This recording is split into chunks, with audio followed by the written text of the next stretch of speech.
میرے ایک استاد ہیں، وہ مجھے ایک دن آ کے کہنے لگے کہ کچھ لوگ کہتے ہیں کہ رضا ثاقب کے پاس تسخیر قلوب کا وظیفہ ہے، اور وہ صبح فجر کے وقت جب سورج چڑھا ہوا ہوتا ہے تو سورج کی جانب منہ کر کے پڑھتا ہے، اور اس کے والد صاحب نے اسے بتایا ہوا ہے، تو اتنے لوگوں کا جو ہجوم ہے اس کے پاس یہ اس وظیفے کی وجہ سے ہے۔ تو میں نے کہا استاد جی اگر آپ اجازت دیں تو اس مرتبہ مصطفی اجتماع میں وہ وظیفہ بتا ہی نہ دوں سب کو۔ تو میں نے ان کو کہا کہ میں اس مرتبہ بتاؤں گا، تو خیر مصطفی اجتماع کے اوپر جو کیفیت تھی تو بات ادھر نہ آ سکی اور میں وہ وظیفہ نہیں بتا سکا، تو چلو آج میں بتا دیتا ہوں۔ وہ وظیفہ یہ ہے کہ جس نے یہ بتایا ہے کہ فجر کے بعد پڑھتے ہیں اس کو مغالطہ لگ گیا، میں فجر کے بعد نہیں پڑھتا، وہ وظیفہ شروع ہوتا ہے ظہر کے وقت اور ختم ہوتا ہے جا کے رات 2 بجے، اور وہ ایک جگہ بیٹھ کے نہیں پڑھنا پڑتا، وہ کبھی گجرانوالا، کبھی سیالکوٹ، کبھی راول پنڈی، کبھی ساہیوال، کبھی ہڑپے، کبھی کراچی، کبھی بیرون ملک، کبھی مسجد میں، کبھی ہال میں، کبھی گلی میں، کبھی بازار میں، اور وظیفہ پڑھنے کے بعد بس چپکے سے گھر لوٹ جاؤ، پھر کن انکھیوں سے نہ دیکھو کہ پیچھے کوئی خدمت کرنے والا آ رہا ہے یا نہیں آ رہا، اور پھر چپکے سے گھر چلے جاؤ، آرام سے سو جاؤ، 6 ماہ وظیفہ کر کے دیکھ لو زمانہ تمہارے قدم بھی چومے گا۔ تو یہ آسان سا وظیفہ ہے، اس سے کرو، محنت کرو، یہ ہے تسخیر قلوب کا وظیفہ۔ تو حق کی راہوں پہ چلو گے تو لوگ کیا کچھ نہیں کہیں گے، گالیاں بھی ہوں گی، بلکہ اب تو گالی سے بات گولی تک جا پہنچی ہے۔ پہلے لوگ اپنے نظریے کو منوانے کے لیے دلائل دیتے تھے، پھر ممبر و محراب سے گالیاں شروع ہو گئیں، اور اب تو بات گولی تک پہنچی ہے، خود کش دھماکے تک پہنچ گئی ہے۔ میرے نظریے کو نہیں مانتے، میری فکر کو نہیں مانتے تو میں خود کش دھماکے سے اڑا کے رکھ دوں گا تمہیں۔ عجیب رنگ ڈھنگ ہو گئے، عجیب صورتیں ہو گئی، تو ظاہر ہے جس کے مفاد پہ زد پڑے گی وہ مخالفت کرے گا۔ وہ کیا کسی نے کہا تھا کہ لوگ تو فنکار ہیں اس درجہ کے پل بھر میں، سنگے در کعبہ سے بھی اصنام تراشے، تم کون ہو اور کیا ہے داغ کبابی، لوگوں نے تو مریم پہ بھی الزام تراشے۔ لوگوں نے تو پیغمبروں پہ، پیغمبر زادیوں پہ، پیغمبر زادوں پہ اور پیغمبروں کے باپوں پر بھی تان و تشنیع کے تیر برسائے۔ آپ تاریخ نبیوں کی پڑھ کے دیکھ لیں تو مبلغین راہ حق میں دین کا پیغام لے کر چلنے والے، حالات کی تلخیوں اور سختیوں سے گھبرانا نہیں ہے۔ یہ سورہ یاسین ہمیں سبق دے رہی ہے، تم کس کھیت کی مولی ہو، یہاں تو پیغمبروں کو گالیاں دی جاتی رہی ہیں، یہاں تو پیغمبروں کی جو ہے وہ تدحیق کی جاتی رہی ہے۔ فرمایا ما یاتیہم من رسول الا کانوا بہ یستہزئون، جب بھی ان کے پاس کوئی رسول آتا ہے تو اس کا ٹھٹھا ہی کرتے ہیں، اس کو مذاق ہی کرتے ہیں، اور اس کو جو ہے وہ تان و تشنیع کے تیر اس پہ برساتے ہیں۔ الم یروا کم اہلکنا قبلہم من القرون انہم الیہم لا یرجعون۔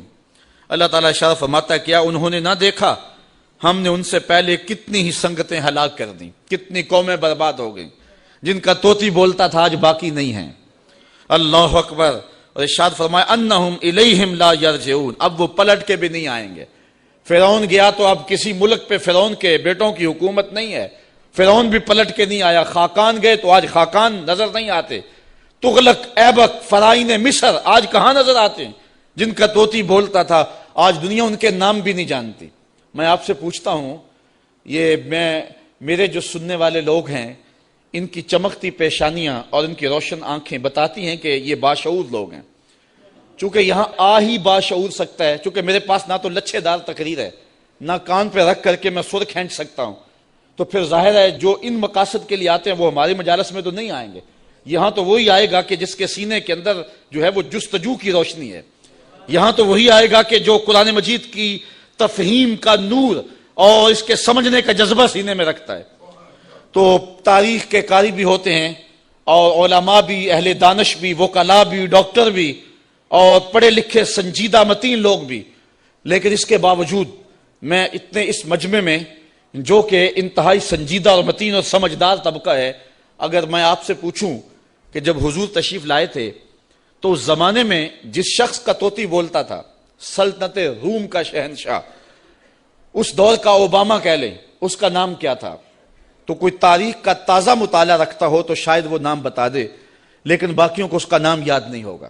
حالانکہ اس دور کا سپرمین، اس دور کا اوباما، اچھا اس دور کے کسرا کا نام بتا دیں، اس دور کے ٹونی بلیر کا نام بتا دیں، تو شاید یہ بھی نام کوئی نہ بتا سکے۔ یار وہ جن کا طوطی بولتا تھا ان کے نام بھی یاد نہیں ہیں. اور آؤ کسی بچے سے بھی پوچھ لیں کہ حضور کے مؤذن کا نام کیا تھا, تو وہ سر اٹھا کے کہے گا کہ بلال حبشی. تو پھر حق ہی غالب ہوتا ہے, اور حق کے ہی پھریرے اور حق کے ہی اجالے ہوتے ہیں. اللہ فرماتا ہے وہ گئے, وہ جو جانے والے ہیں وہ تو پلٹ کے نہیں آئے ہیں. اللہ فرماتا ہے وہ کبھی نہیں آئیں گے. انہم الیہم لا یرجعون. وہ شہنشاہ, وہ کج کلا جن کے طوطی بولتے تھے, آج ان کا نام بھی باقی نہیں ہے. لیکن کسی بھی ممبر اور کسی بھی محراب سے کان لگا کے سنو محمد کے بلال کا نام بھی باقی ہوگا. تو فرمایا کہ الم یرو کم اہلکنا قبلہم من القرون. دیکھو کہ ہم نے کتنی بستیاں برباد کر دی, کتنی سنگتیں تباہ کر دی. یہ بڑے بڑے محل آج کھنڈرات بنے ہوئے دکھائی دیتے ہیں یا نہیں دیتے؟ یہ سکندر ذوالقرنین کا قلعہ میں نے دیکھا ہے یونان کے اندر, وہ اتنا اونچا کہ حیرت گم ہوتی ہے اور دنیا کے عجائب میں سے ہے. لیکن وہاں حسرتیں ٹپک رہی ہیں, برس رہی ہیں. آج نہ سکندر کا جاہو جلال رہا, نہ اس کا تم تراک رہا. آج وہاں آثار قدیمہ کے طور پہ انہوں نے اس قلعے کو محفوظ تو رکھا ہے, لیکن آج وہاں زندگی کی رمق نہیں ہے, وہاں زندگی کا اجالا نہیں ہے. یار سکندر کے محل میں تو زندگی کا اجالا نہیں ہے, اور ویسے کرنی کی قبر پہ بھی زندگی کے اجالے ہیں. تو پھر زندگی تو یہ ہوئی نا, پھر اجالے تو یہ ہوئے نا. بلال کی قبر پہ بھی زندگی کے اجالے ہیں. یا حسرتن علی العباد, افسوس ہے بندوں پہ. اور پھر ادھر دیکھیے زندگی کے نظارے, زندگی کا جمال. اللہ اکبر. اللہ فرماتا ہے وَإِن كُلٌّ لَمَّا جَمِيعٌ لَدَيْنَا مُحْضَرُونَ. اور جتنے بھی یہ ہیں سب کے سب ہمارے حضور حاضر کیے جائیں گے. یہ جنہوں نے پیغمبروں کو شہید کیا, حبیب نجار کو قتل کیا, اب اللہ کے عذاب کا کوڑا برسا. حضرت اسرائیل علیہ السلام, حضرت جبرائیل علیہ السلام نے آ کے ایک چیخ ماری اور وہ بجھ کے رہ گئے. تو کیا کام تمام ہو گیا, کام ختم ہو گیا؟ کہا نہیں, ایسا نہیں ہوگا. پھر تو کام ختم ہو گیا کہ وہ بھی مر گئے, ایک چیخ سے برباد ہو گئے. سزا کیا صحیح انہوں نے, اگرچہ بہت بڑی سزا ہے, لیکن اللہ فرماتا ہے نہیں, یہ ایک عارضی سزا ہے. ابھی ایک بڑا میدان لگنے والا ہے, ترازو نصب ہوں گے, ایک میدان سجنے والا ہے. کل قیامت کا دن ہوگا. وَإِن كُلٌّ لَمَّا جَمِيعٌ لَدَيْنَا مُحْضَرُونَ. پھر وہ پیغمبر بھی لائے جائیں گے, حبیب نجار بھی کھڑا ہوگا, پا بجولا یہ بھی لائے جائیں گے, اور پھر رب کا دربار ہوگا. ان کے ہاتھوں میں زنجیریں اور پاؤں میں بیڑیاں, اور ادھر حبیب نجار کے سر پہ عزتوں کا تاج. ان پیغمبروں کے سروں کے اوپر نورانی تاج اور بدن پہ نوری ہلے. اور پھر ان کے عمل بھی لائے جائیں گے, ان کی تبلیغ کا بھی وزن کیا جائے گا.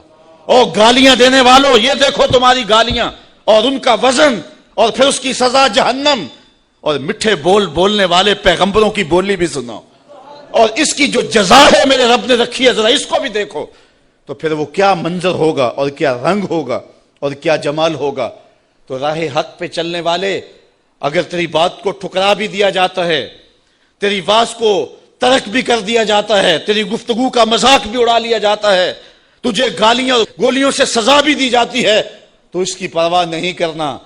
آج اگر بدن کٹ جائے, آج اگر تو تماشا بن جائے, آج لوگ تجھے گالیاں دے, آج تیرے دامن کی دھجیاں بکھیر دی جائیں, آج تجھے جو ہے وہ تان و تشنیع کے تیر برسائے جائیں, آج الزام تراشیاں کی جائیں, آج تیری عزت آبرو اچھالنے کی کوشش کی جائے, لیکن گھبرانا نہیں ہے. یہ تو 4 دن کی زندگی ہے. وہ میدان لگے گا, گالیاں والے بھی آئیں گے, محمد کی بولی بولنے والے بھی آئیں گے, اور ترازو گاڑا ہوگا رب میں, پھر وزن کیا جائے گا. پھر پتا چلے گا نا کہ قرآن کی بولی دینے والے کی آواز کا وزن کتنا نکلا ہے. تو اس لیے حق کی راہوں کا مسافر ہمیشہ حق کی راہوں پہ چلتا رہے. سورہ یاسین کے اندر اللہ تعالیٰ جل شانہ نے جو مضمون بیان فرمایا, بنیادی مضمون آخرت کا اس بات ہے. اور جب کوئی شخص فوت ہونے لگے تو اس کے سامنے سورہ یاسین پڑھی جاتی ہے. اس لیے نہیں پڑھی جاتی کہ اس سے جان چھڑا لیں, بلکہ سورہ یاسین سے ایمانی لیول بڑھ جاتا ہے, تیقن میں اضافہ ہو جاتا ہے, آخرت کا عقیدہ پختہ ہو جاتا ہے. اس لیے حکم دیا گیا کہ اس کے سامنے سورہ یاسین پڑھو, کہ جب رب کے حضور پیش ہو رہا ہو تو اس کے عقیدے میں پختگیاں پیدا ہو جائیں, اور معاد اور آخرت کا یقین پختہ تر ہو جائے. تو یہ 2 رکوع ختم ہوئے. اگلے جو 3 رکوع ہیں ان میں معاد کا اثبات کیا گیا ہے, اور اللہ تعالیٰ نے آفاق اور انفس کے اندر پھیلے ہوئے دلائل کے ساتھ حضرت انسان کو بتایا ہے کہ تو رب کو کیسے بھول سکتا ہے، کیسے اس کا انکار کرتا ہے۔ تیرے وجود میں بھی دلیلیں ہیں، اگنے والے سورج میں بھی دلیلیں ہیں، اور زمین کا کلیجہ چیر کے نکلنے والے سبزے میں بھی دلیلیں ہیں، پھول کی پتی کے رنگوں میں بھی دلیل ہے، اس کے اوپر پڑی ہوئی شبنم کے قطرے میں بھی دلیل ہے، اور پھر اس کے اوپر جو بیٹھی ہوئی محبت اور پیار کا اظہار کرتی ہوئی تتلی ہے، اس کے پروں کے اندر رنگوں کی جو مینا کاری ہے، اس میں بھی رب کی دلیل ہے۔ پھر بلبل کے لہجے میں بھی دلیل ہے، کوئل کی آواز میں بھی دلیل ہے، پپیہے کی صدا میں بھی، برستے بارش میں، جھومتی ندیوں میں، بہتے پانی میں، اور ساون کے موسم کی رم جم میں یہ دلیلیں ہیں۔ اگر تو آنکھ کھولے تو رب کا انکار نہیں کر سکتا۔ آجا پلٹ کے محمد عربی تجھے باہوں میں لینے کے لیے منتظر کھڑے ہیں۔